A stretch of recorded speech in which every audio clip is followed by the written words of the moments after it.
जय हिंद दोस्तों, स्वागत है आपका हमारे YouTube channel L N geography UGC NET JRF में। फ्रेंड्स, जैसा कि आप लोग जानते हैं, हम लोग इस समय पढ़ रहे हैं ओशनोग्राफी। और ओशनोग्राफी में ऑलरेडी हम लोगों ने बॉटम ओशन रिलीफ को कवर कर लिया है। और इसके पश्चात आज हम पढ़ने वाले हैं ओशन में करंट्स यानी जलधाराएं। जलधाराएं क्या होती हैं, इनको प्रभावित करने वाले कौन कौन से फैक्टर्स होते हैं, साथ ही साथ जलधाराओं का मानवीय जीवन पे क्या प्रभाव पड़ता है, ओशन में रहने वाले जीव जंतुओं पे क्या प्रभाव पड़ता है, हम क्यों इसको पढ़ें, हमारे लिए क्या महत्व है। आज हम लोग इन्हीं बिंदुओं पर क्या करने वाले हैं, चर्चा करने वाले हैं। तो चलिए स्टार्ट करते हैं और देखते हैं कि करंट्स क्या होती हैं, कितने प्रकार की होती हैं। इन्हीं सब बिंदुओं को हम आज लेके आगे बढ़ने वाले हैं। ठीक है, तो चलिए स्टार्ट करते हैं।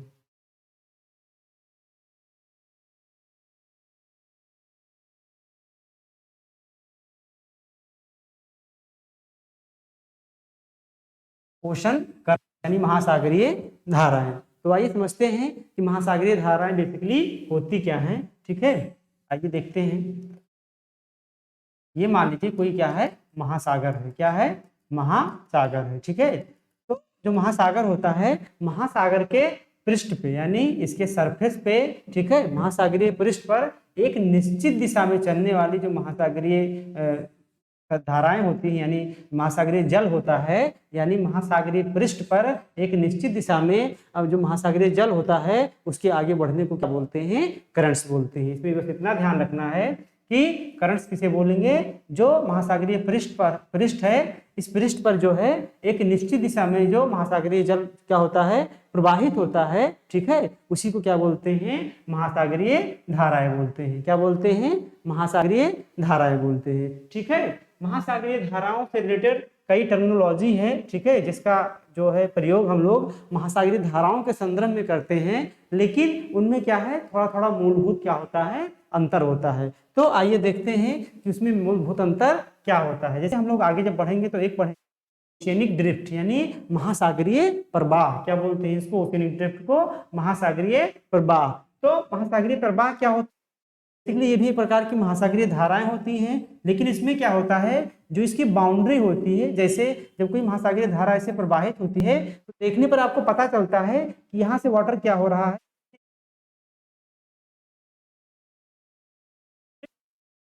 इसकी ये क्या होती है, अनक्लियर होती है यानी अस्पष्ट होती है, यानी स्पष्ट नहीं होती है। आप देखकर ऐसे नहीं पहचान पाओगे कि यहाँ से कोई ये कितनी दूरी एरिया को क्या करती है, कवर करती है, यानी इसकी सीमा रेखा क्या होती है, स्पष्ट नहीं होती है। और जो इसकी स्पीड होती है वो सबसे क्या होती है, कम होती है, यानी बहुत स्लो मोशन से क्या होती है, ये प्रवाहित होती है। ठीक है, जैसे हम लोग पढ़ेंगे आगे जब महासागरीय धाराओं में जब बात करेंगे विभिन्न जो है महासागरीय, जैसे अटलांटिक महासागर, हिंद महासागर या प्रशांत महासागर की धाराओं की बात करेंगे तो उसमें पढ़ेंगे, कुछ क्या पढ़ेंगे, ड्रिफ्ट की बात करेंगे। जैसे बात करेंगे जो है पछुआ पवन प्रवाह। ठीक है, यानी वेस्टर्न विंड जो फ्लो होता है, ठीक है, उसको क्या करेंगे हम लोग देखेंगे। यानी पछुआ पवन प्रवाह किसका उदाहरण है, ड्रिफ्ट का उदाहरण है। तो आपने समझा कि ड्रिफ्ट में क्या होती है कि इसकी बाउंड्री लाइन क्लियर नहीं होती है और इसकी स्पीड क्या होती है, बहुत ही कम होती है। अब देखते हैं करंट्स यानी कुछ जो है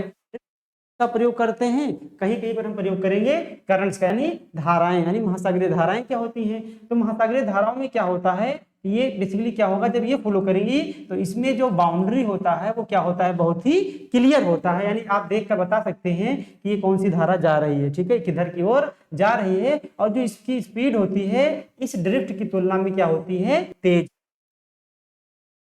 होती है, तेज होती है। बस यही क्या होता है, अंतर होता है। और जो है जल की राशि ये भी होता है, जल की राशि क्या होता है, करंट्स भी होता है। एक हम पढ़ेंगे स्ट्रीम्स की बात करेंगे। जैसे गल्फ स्ट्रीम की बात किया जाए तो स्ट्रीम बेसिकली क्या होता है, इसमें भी बाउंड्री क्या होती है, बहुत ही क्लियर होती है। इसकी स्पीड होती है वो सबसे क्या होती है, ज्यादा होती है, यानी ड्रिफ्ट से भी ज्यादा होता है और करंट से भी क्या होती है, स्ट्रीम में स्पीड होती है वो ज्यादा होती है। और जल राशियां भी इसमें क्या होती हैं, करंट्स और ड्रिफ्ट की तुलना में ज्यादा होती हैं। ठीक है, तो आप इसमें तीनों में केवल बाउंड्री और स्पीड के अनुसार क्या करेंगे, डिफरेंस क्रिएट करेंगे। एग्जाम में आपसे तीनों में अंतर पूछा जा सकता है। ठीक है, तो एक में बाउंड्री अनक्लियर होती है, किसमें, ड्रिफ्ट में इसकी स्पीड सबसे कम होती है, लेकिन जो स्ट्रीम होता है इसकी स्पीड सबसे ज्यादा होती है, इसमें भी बाउंड्री क्लियर होती है। और जो आपका करंट होता है उसमें भी बाउंड्री क्लियर होता है, लेकिन जो उसमें स्पीड होती है वो किससे, स्ट्रीम से कम होती है और ड्रिफ्ट से क्या होती है, ज्यादा होती है। ये रहा कुछ जो है महासागरीय धाराओं से रिलेटेड आपकी टर्मिनोलॉजी। ठीक है, इसी बेस पे एक टर्मिनोलॉजी हम और देखते हैं, क्रीप। क्रीप का हिंदी में बोलते हैं सर्पण। क्या बोलते हैं, सर्पण। ठीक है, क्या बोलते हैं, सर्पण।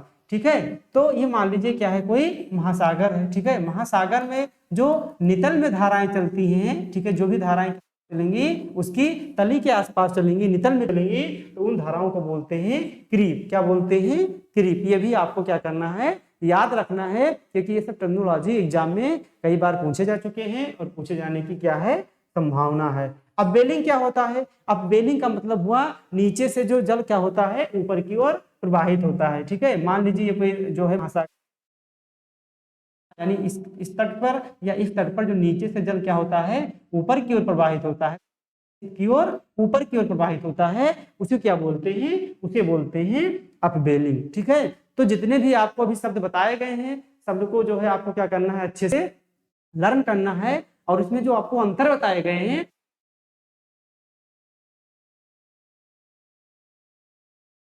सकता है आपको दे दिया जाएगा। अब बेलिंग क्या होता है, और कह देगा कि अब बेलिंग उसे कहते हैं जो क्या होता है, महासागरीय पृष्ठ से जल किसकी ओर फ्लो करता है, नीचे की ओर फ्लो करता है। तो जो ऊपर की ओर फ्लो करते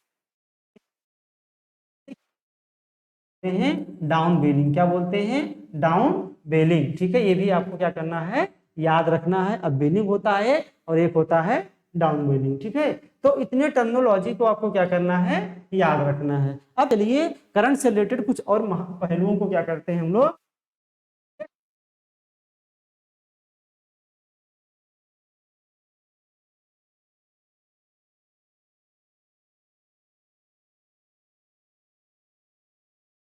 क्वेश्चन करंट में हम बात करने वाले हैं control factors of the origin of the currents, यानी कौन कौन से ऐसे कारक हैं जो करंट्स की ओरिजिन में, यानी जो जलधाराएं होती हैं, महासागरीय धाराएं होती हैं, महासागरीय धाराओं की उत्पत्ति को क्या करते हैं, प्रभावित करते हैं या नियंत्रित करते हैं। यानी यहाँ पर हम बात करने वाले हैं ऐसे कारक हैं जिसके कारण क्या होती है, महासागरीय धाराओं की क्या होती है, उत्पत्ति होती है, उत्पत्ति होती है। और इसको बताने से पहले ये बता दें कि जो धाराएं होती हैं, धाराओं को उनकी नेचर के आधार पर, यानी उनकी प्रकृति के आधार पर, उनके गुणों दो भागों में बांटते हैं। कुछ धाराएं होती हैं उनको क्या बोलते हैं, वार्म करंट होती है, यानी वो गर्म जल धाराएं होती हैं, और कुछ होती हैं क्या, कोल्ड करंट, यानी ठंडी जल धाराएं। ये बात आपको क्या करनी है, याद रखनी है। इनकी प्रकृति के अनुसार ये क्या होती हैं, दो प्रकार की होती हैं। तो इन्हीं जो दो प्रकार की धाराएं हैं, यानी कोल्ड करंट और एक क्या होता है आपका वार्म करंट। ठीक है, तो उसके कारण क्या होता है, उसका जो उत्पत्ति होती है वो किसके कारण होती है, कौन से ऐसे फैक्टर हैं जो उसको क्या करते हैं, इन्फ्लुएंस करते हैं, प्रभावित करते हैं धाराओं की उत्पत्ति के लिए। तो पहला आपका कारक है वो आपका है टेम्परेचर, यानी तापमान एक बहुत ही प्रमुख कारक है जो महासागरीय जलधाराओं की उत्पत्ति में क्या करता है, महत्वपूर्ण भूमिका। जब आप देखेंगे कि मान लीजिए क्या है आपका जल है, ठीक है, तो जब जल में क्या करते हैं, जब इसको टेम्परेचर तापमान देते हैं, ठीक है, तो तापमान देने पर इसका आयतन क्या होता है, आयतन में इसका विस्तार होता है, यानी इसकी जो डेंसिटी होती है वो क्या हो जाती है, घट जाती है। क्योंकि टेम्परेचर और डेंसिटी कैसा संबंध होता है, विलोम संबंध होता है। ठीक है, यानी जब हम तापमान बढ़ाते हैं तो डेंसिटी क्या होती है, घट जाती है। डेंसिटी बराबर क्या होता है, ठीक है, ये होता है डेंसिटी, यानी घनत्व बराबर क्या होता है, द्रव्यमान बटा आयतन। क्या होता है, द्रव्यमान बटा आयतन। जितना वॉल्यूम बढ़ाओगे उतनी डेंसिटी क्या होगी आपकी, घटती जाएगी। ये तो सीधा संबंध है, आप देख सकते हैं। जितना ही वॉल्यूम का मान कम करोगे उतनी ही डेंसिटी का मान ज्यादा होगा। ठीक है, इसका मतलब ये हुआ कि टेम्परेचर और वॉल्यूम में क्या है, सीधा संबंध है। यानी टेम्परेचर अगर बढ़ाओगे का बढ़ेगा, क्योंकि टेम्परेचर बढ़ाने से क्या घटता है, डेंसिटी घटती है। और डेंसिटी घटती कब है, जब आपका वॉल्यूम बढ़ता है। यानी टेम्परेचर और वॉल्यूम में क्या सीधा संबंध है, यानी टेम्परेचर बढ़ाओगे तो वॉल्यूम क्या होगा आपका, बढ़ जाएगा। तो जो इक्वेटोरियल रीजन होता है, ठीक है, जो 0 डिग्री के आसपास, या इसको कह सकते हैं ट्रॉपिकल रीजन सीधा बोला जाए, ट्रॉपिकल रीजन में क्या होता है, इंसुलेशन बहुत ही ज्यादा मात्रा में होता है। इंसुलेशन ज्यादा मात्रा में होने के कारण, ठीक है, जो जल होता है बहुत तेजी के साथ हीट होता है। हीट होने के कारण क्या होता है, आपका जो जल का वॉल्यूम है, यानी जो उसका तली है, यानी पहले वो इतने में था, जब ये गर्म होगा तो ये कितना हो जाएगा, इतने में हो जाएगा, यानी इतना ऑटोमेटिक क्या हो गया, अपने आप बढ़ गया। ठीक है, समुद्र का जो जलस्तर है वो अपने आप क्या हो गया, बढ़ गया। ठीक है, बढ़ने से क्या होता है, ठीक है, जब इनका जलस्तर बढ़ जाता है तो जहां पर इनको क्या मिलेगा, जहां पर इनको स्लोप मिलता है उसी की ओर ये फ्लो करने लगते हैं। इसीलिए क्या होता है कि इक्वेटर से किधर की ओर फ्लो कर सकती हैं, हाई लेटीट्यूड की तरफ, क्योंकि हाई लेटीट्यूड पे क्या होता है, टेम्परेचर क्या होता है, कम होने के कारण डेंसिटी क्या होती है वहां की, ज्यादा होती है। और जब डेंसिटी ज्यादा होगी कहीं किसी भी स्थान की, तो वहां पर जो है जल का स्तर होगा, यानी जो ट्रॉपिकल रीजन था उसके उससे क्या मिल गया, उसको स्लोप मिल गया, किधर जाने की ओर, आपकी हाई लेटीट्यूड की ओर जाने की। ठीक है, तो तापमान बढ़ाने से क्या हुआ, जल का आयतन बढ़ गया, जल के आयतन से क्या होगा, जल का तल ऊंचा हो गया और ये धारा बनकर क्या होने लगी, फ्लो होने लगी। ठीक है, कोई एक कारण नहीं है जो जल धाराओं के बनने, सभी कारकों का क्या होता है, समग्र योगदान होता है। ठीक है, उसी में से कुछ किसी का ज्यादा योगदान होता है और किसी का क्या होता है, कम योगदान होता है। ठीक है, तो ये योगदान हमने बात किया किसकी, टेम्परेचर के बारे में, कि टेम्परेचर कैसे क्या करता है, जलधाराओं की उत्पत्ति में महत्वपूर्ण भूमिका निभाता है। अब आइए देखते हैं दूसरा आपका आइस मेल्टिंग। ठीक है, आइस मेल्टिंग क्या होता है, आइस मेल्टिंग का मतलब हुआ हिमगलन, यानी हिम का, तो हिम कहाँ पाए जाएंगे, हिम हाई लेटीट्यूड पे पाए जाएंगे, क्योंकि वहां ऑलरेडी क्या होता है, टेम्परेचर बहुत ही कम होता है। तो ये मान लीजिए बर्फ है। ठीक है, जब बर्फ क्या है, ये ठोस अवस्था में है तो इसका वॉल्यूम क्या है, बहुत ही कम है, क्योंकि डेंसिटी इसकी ज्यादा है। ठीक है, तो अब क्या हुआ कि ये क्या हो गया, मेल्ट कर गया, क्या हो गया, मेल्ट कर गया। मेल्ट करने से क्या होगा, मेल्ट करने से इसका जो वॉल्यूम है, जो भी जल मिलेगा उसका वॉल्यूम क्या हो जाएगा, बढ़ जाएगा। ठीक है, वॉल्यूम जब बढ़ जाएगा तो यहाँ पर क्या होगा, यहाँ पर जल का जो तल था पहले की तुलना में ज्यादा हो गया, और ज्यादा जल के तल के कारण ये क्या होगा कि जहां पर भी इसको क्या मिलेगा, स्लोप मिलेगा, वहीं पर क्या हो जाएगा, ये धारा के रूप में प्रवाहित होने लगेगा। ठीक है, तो आइस मेल्टिंग के कारण क्या भी होता है, जलधाराओं की क्या होती है, उत्पत्ति होती है। यह पॉइंट आपको याद रखना है। तीसरा जो सबसे प्रमुख कारण है ऐसा माना जाता है जलधाराओं की उत्पत्ति में, वो क्या है, सैलिनिटी, यानी लवणता। ठीक है, लवणता क्या होता है हम लोग ऑलरेडी डिस्कस, तो सैलिनिटी बढ़ने के कारण या सैलिनिटी घटने के कारण क्या क्या होता है, जलधाराओं की उत्पत्ति होती है। ठीक है, सैलिनिटी बढ़ने के कारण क्या होता है, जैसे क्या है, ये नॉर्मल वाटर है। ठीक है, नॉर्मल वाटर का लेवल इतना है। ठीक है, ये कोई समुद्र है, समुद्र मान लीजिए सी है या ओशन है, जो भी मान लीजिए।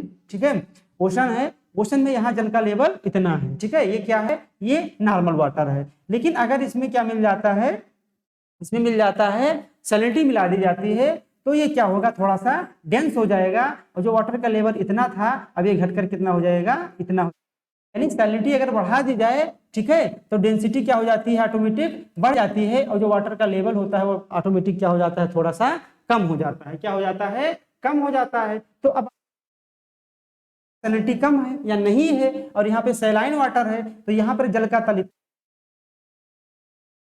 होगा कि इसको क्या मिला, इधर से एक स्लोप मिला, एक मिला, स्लोप क्रिएट होगा, और इसी स्लोप के कारण क्या होगा, महासागरीय जलधाराओं की उत्पत्ति होती है। ठीक है, इसीलिए आप क्या देखेंगे, सेम लेटीट्यूड पे देखेंगे। ठीक है, यानी जो एक ही अक्षांश पे आप देखेंगे कि कहीं पर क्या है, ओपन सी है। ठीक है, और कहीं पर पार्शियली क्या है, पार्शियली, यानी पार्शियली क्या है, वो क्लोज्ड है। ठीक है, पार्शियली क्लोज ना बोला जाए इसको, तो पार्शियली क्लोज का मतलब हुआ अंशतः बंद है, मतलब थोड़ा सा क्या है, बंद है, और ये क्या है, ओपन सी है। ये क्या है, पूरा ओपन सी है, और ये अंशतः थोड़ा सा क्या है, बंद है। ठीक है, तो जो ओपन सी होता है, ठीक है, यहाँ पर जल हमेशा मिलता रहता है, जल क्या होता है, हमेशा मिलता रहता है। लेकिन जो अंशतः बंद का मतलब ये हुआ कि पूरी तरीके से नहीं बंद है, लेकिन थोड़ा सा क्या है, वो घिरे हुए हैं। जब जो घिरे हुए होते हैं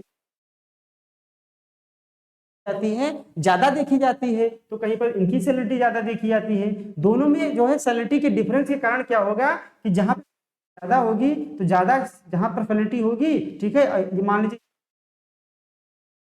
है कम है, ठीक है, यहाँ पर सैलिनिटी क्या है कम है, तो यहाँ पर सैलिनिटी कम है तो इसका जल का तल ज्यादा होगा और यहाँ से क्या हो जाएंगी धाराएं बहना स्टार्ट हो जाएंगी। यानी सेम लेटीट्यूड पे सैलिनिटी के डिफरेंस के कारण भी क्या होती हैं धाराएं उत्पन्न हो जाती हैं। क्या उत्पन्न हो जाती हैं धाराएं उत्पन्न हो जाती हैं। यानी सैलिनिटी भी क्या है धाराओं की उत्पत्ति में महत्वपूर्ण क्या निभाता है भूमिका निभाता है। ठीक है, ये बात आपको याद रखनी है।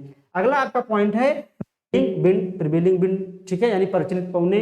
कुछ ऐसी पौने हैं, ठीक है, जो हमेशा क्या रहती हैं चलती रहती हैं। ठीक है, हम लोग इसको क्लाइमेटोलॉजी में अच्छे से देखेंगे। तो जो ये मान लीजिए आपका क्या है ओशन है, ठीक है, ये क्या है आपका मान लीजिए अटलांटिक ओशन है। ठीक है, अटलांटिक ओशन है और अटलांटिक ओशन में ये क्या है कि इधर से हवाएं चल रही है, किधर से इधर से हवाएं चल रही है। तो जो हवाएं चलती तो हवाएं क्या करती हैं इसकी जो ऊपरी पृष्ठ है जल का उस पे वो क्या है ड्रैग करती हैं। ड्रैग करने का मतलब घर्षण बल लगाते हुए क्या करती हैं चलती हैं। जब घर्षण बल इस पे लगता है हवाएं चलती हैं तो ऊपर का जो जल होता है इसको क्या करती हैं वो बहा ले जाती है अपने साथ। और बहाने के साथ जब आपको पता है कि महासागर कितने बड़े हैं, क्योंकि अर्थ के लगभग वाटर बॉडी है और 30% भाग पर ही क्या स्थल है। ठीक है, तो ये क्या करती हैं जल जो है जल राशियों को तेजी के साथ बहा के ले जाती हैं। जब ये दूर तक ले जाती हैं तो वो जो जल होता है वो एक धारा के रूप में दिखाई देने लगता है और उसी से क्या होती है महासागरीय धाराओं की उत्पत्ति होती है। आगे हम देखेंगे जैसे आप किसी भी महासागर में जो नॉर्थ इक्वेटोरियल करंट है और साउथ इक्वेटोरियल करंट है उनकी उत्पत्ति का जो सबसे प्रमुख कारण माना जाता है वो क्या है वो आपकी ट्रेड, यानी जो प्रचलित हवाओं में से एक विशेष प्रकार की हवा है वो क्या है आपकी ट्रेड विंड्स यानी व्यापारिक हवाएं हैं। ठीक है, वो क्या करती हैं महासागरीय जलधाराओं को एक स्थान से दूसरे स्थान पे ले जाती हैं। तो महासागरीय धाराओं की उत्पत्ति में क्या करती है महत्वपूर्ण भूमिका निभाती है क्या आपकी प्रिवेलिंग विंड्स। अगला आपका पॉइंट है डेंसिटी, जो ऑलरेडी आप समझ चुके हैं कि कहीं पर अगर डेंसिटी ज्यादा होगी तो वहां पर क्या होगा महासागर का जो तल है वो नीचे हो, कम है तो महासागरीय जल का तल ऊपर होगा। ठीक है, यहाँ पर डेंसिटी ज्यादा है तो यहाँ पर क्या होगा ये कम होगा और यहाँ पर डेंसिटी कम है तो यहाँ पर महासागरीय जल का जो तल होगा वो क्या होगा ज्यादा होगा। ठीक है, यानी अगर डेंसिटी कहाँ पर है यहाँ पर कम है। ठीक है, जहाँ पर डेंसिटी क्या होती है कम होती है तो अगर कम है तो क्या होगा कि यहाँ पर महासागरीय जल का तल जो होगा वो ज्यादा, जहाँ पर डेंसिटी ज्यादा है वहां पर क्या होगा कम होगा वो बनेगा और महासागरीय धाराएं आराम से क्या होंगी बनना स्टार्ट हो जाएंगी। तो इतने पॉइंट्स आपको याद रखने हैं कि कौन कौन से पॉइंट्स हैं जो महासागरीय धाराओं की उत्पत्ति को क्या करते हैं प्रभावित करते हैं। ठीक है, एग्जाम में आपसे 5-6 पॉइंट दे दिया जाएगा और पूछा जाएगा कि बताइए कौन से ऐसे फैक्टर हैं जो महासागरीय धाराओं को क्या करते हैं प्रभावित करते हैं। या हो सकता है आपको टेम्परेचर से ही देकर पूछ लिया जाए, इसके अंदर में कुछ 2-3 स्टेटमेंट दे दिया जाए कि क्या टेम्परेचर बढ़ने या घटने से महासागरीय धाराओं पर प्रभाव पड़ता है, आप आंसर दिलाया जाए कि हाँ या ना में जवाब देना है। ठीक है,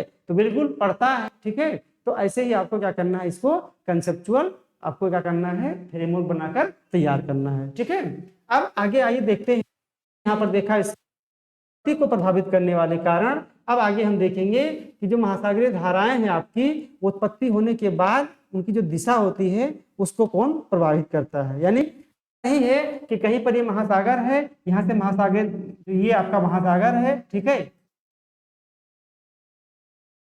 नहीं देखेंगे कभी नहीं देखेंगे कि कोई जरूरी है कि अगर महासागरीय धाराएं ऐसे चल रही हैं तो ये महासागर बहुत दूर तक ऐसे ही जाएं। हो सकता है ये थोड़ी दूर चलकर इधर मुड़ जाएं, हो सकता है थोड़ी दूर चलकर इधर मिल जाएं या वो अपने जो पुनः स्थान पे वापस आ जाएं। यानी इनकी दिशा जो होती है उसको भी कुछ प्रभावित करने वाले क्या है फैक्टर हैं। तो हम इनकी उत्पत्ति को प्रभावित करने वाले कारक को देखें।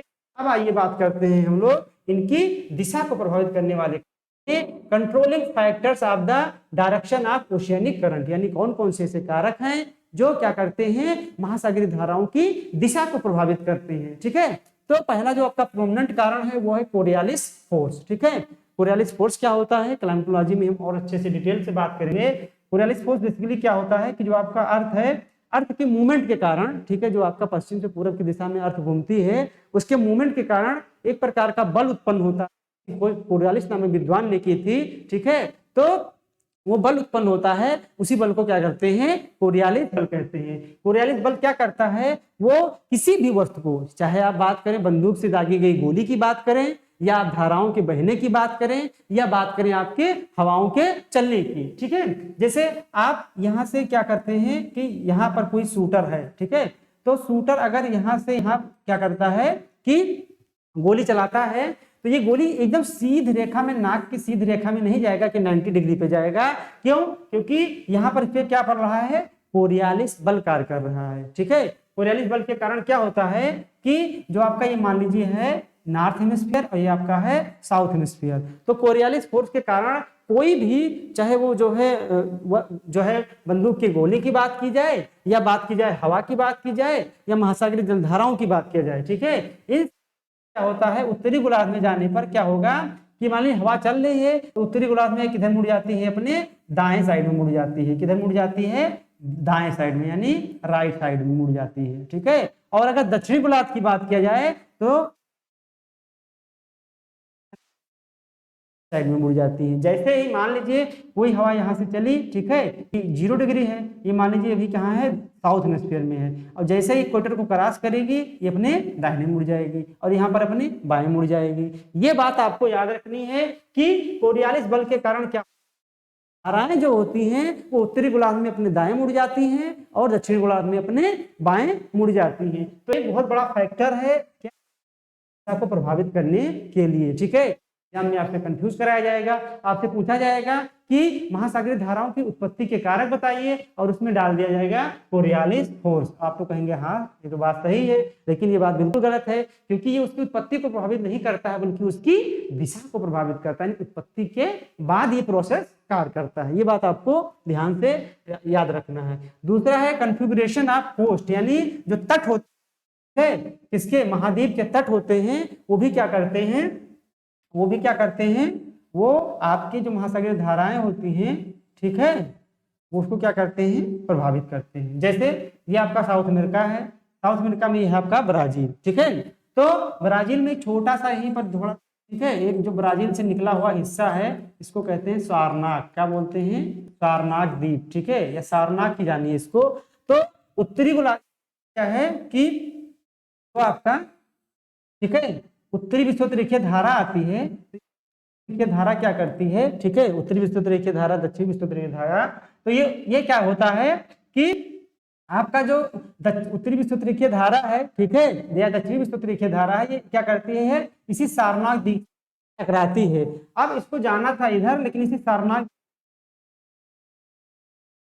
भाग दक्षिण में चला जाता है। यानी आप अनेक जगहों पर ये पाएंगे कि जो तट की बनावट है, तट की बनावट के कारण, ठीक है, धाराओं को जिधर जाना चाहिए था उधर नहीं जाकर बनावट से प्रभावित होकर वो क्या हो जाती है, थोड़ा सा विचलित हो जाती है अपने स्थान से, ठीक है। तो इस प्रकार आप देख सकते हैं कि जो तट की बनावट होती है उसके कारण क्या होता है, महासागरीय धाराएं क्या होती है, महासागरीय धाराओं की दिशा कितनी क्या हो जाती है, प्रभावित हो जाती है, क्या हो जाती है, प्रभावित हो जाती है। तीसरा आपका है विंड, यानी जो आपकी हवा होती है, ठीक है, पवन जिसको बोल सकते हैं आप, ठीक है।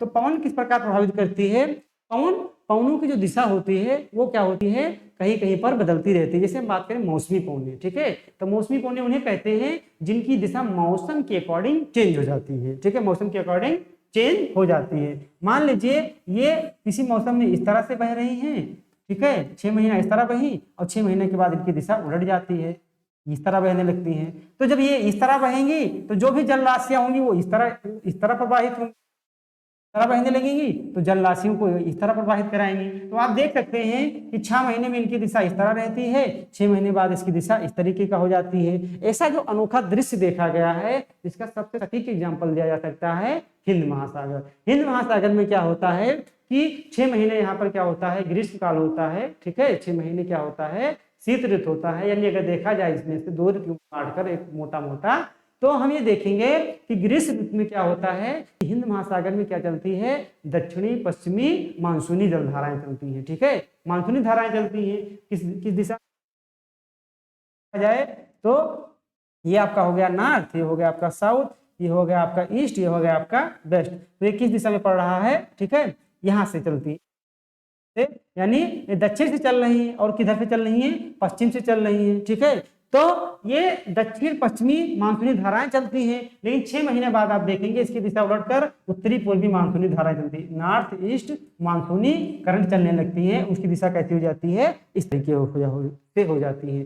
तो आप यहाँ पर स्पष्ट रूप से देख सकते हैं कि जो आपका ये आप विंड है वो किस प्रकार से महासागरीय धाराएं जो होती है उसकी दिशा को क्या करती हैं, प्रभावित करती हैं, ठीक है। यानी जो प्रचलित पवने हैं वो दिशा के साथ साथ महासागरीय धाराओं भी क्या करती हैं, प्रभावित करती हैं। जहां पर चेंज हो जाती है वहां पर क्या होती है कि वो दिशा को प्रभावित करती है, जहां पर हवाओं की दिशा चेंज नहीं होती है वो उसकी उत्पत्ति को क्या करती हैं, प्रभावित करती हैं। इतना पॉइंट आपको क्या करना है, याद करना है। यहाँ से भी एग्जाम में क्वेश्चन थोड़ा सा क्या है, लगातार पूछा जा रहा है कि जो है जो दिशा को कौन प्रभावित करता है और किसको की उत्पत्ति को कौन प्रभावित करता है, ठीक है। तो इतने पॉइंट्स आपको क्या करने हैं, याद रखने हैं, ठीक है। अगर हम ओशन के करंट्स की महत्व की बात करें, यहीं पर थोड़ा सा चर्चा कर लें, तो आपको बताया हमने कि नेचर के अकॉर्डिंग ये दो प्रकार की करंट्स होती हैं, एक वार्म करंट होती है और एक क्या होती है, कोल्ड करंट होती है, ठीक है। तो बेसिकली ये क्या करती हैं, ये जिस दिशा में प्रवाहित होती हैं, मतलब सॉरी जिस जो है कोस्ट से प्रवाहित ये क्या करती हैं, प्रवाहित होती हैं, ठीक है। तो उस कोस्ट के तापमान को अपने करंट्स के नेचर के अकॉर्डिंग, अगर ठंडी करंट्स हैं तो अब क्या होगा, ठंडी करंट्स के कारण क्या होगा कि वहां का तापमान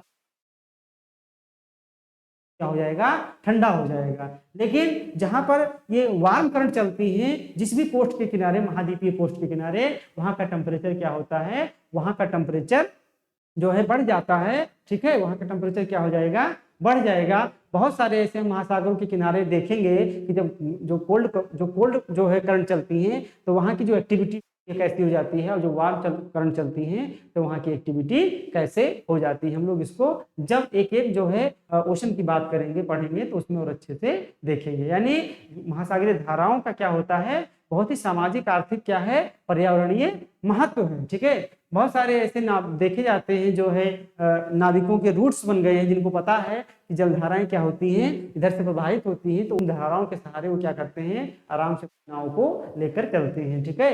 ये क्या करती है, एक महत्वपूर्ण काम करती हैं कि ये टेम्परेचर को पूरे ओशन में बैलेंस का कार्य करती है। यानी जो इक्वेटर रीजन होता है, यहाँ से गर्म जलधाराएं हाई लेटीट्यूड पे जाती हैं और हाई लेटीट्यूड की जलधाराएं वो लोअर लेटीट्यूड पे आती हैं, और इस प्रकार, ठीक है, जो हाई लेटीट्यूड से चलती हैं वो ठंडी जलधाराएं होती हैं, उनका तापमान कम होता है, वो इक्वेटर में आकर यहाँ के तापमान को कम कर देती हैं, और इक्वेटर की धाराएं जो है हाई लेटीट्यूड पे जाके वहाँ के तापमान को बढ़ा देती हैं, और इस प्रकार क्या होता है, समुद्रों में तापमान का क्या बना रहता है, बैलेंस बना रहता है। क्या बना रहता है, बैलेंस बना रहता है, ठीक है। लेकिन बहुत सारी मानवीय गतिविधियों के कारण आज समुद्र का जो तापमान है वो लगातार क्या हो रहा है, बढ़ रहा है, क्योंकि भविष्य है पर्यावरणीय समस्या के रूप में दिखाई पड़ेगा, ठीक है। चलो इसकी हम बात करेंगे कहाँ पे, इसकी बात करेंगे हम इन्वायरमेंटोलॉजी यानी पर्यावरणीय भूगोल में हम इसकी चर्चा करेंगे। तो कमेंट करके बताइए वीडियो कैसे लगा, ठीक है। मिलते हैं नेक्स्ट वीडियो के साथ, ऑल द बेस्ट।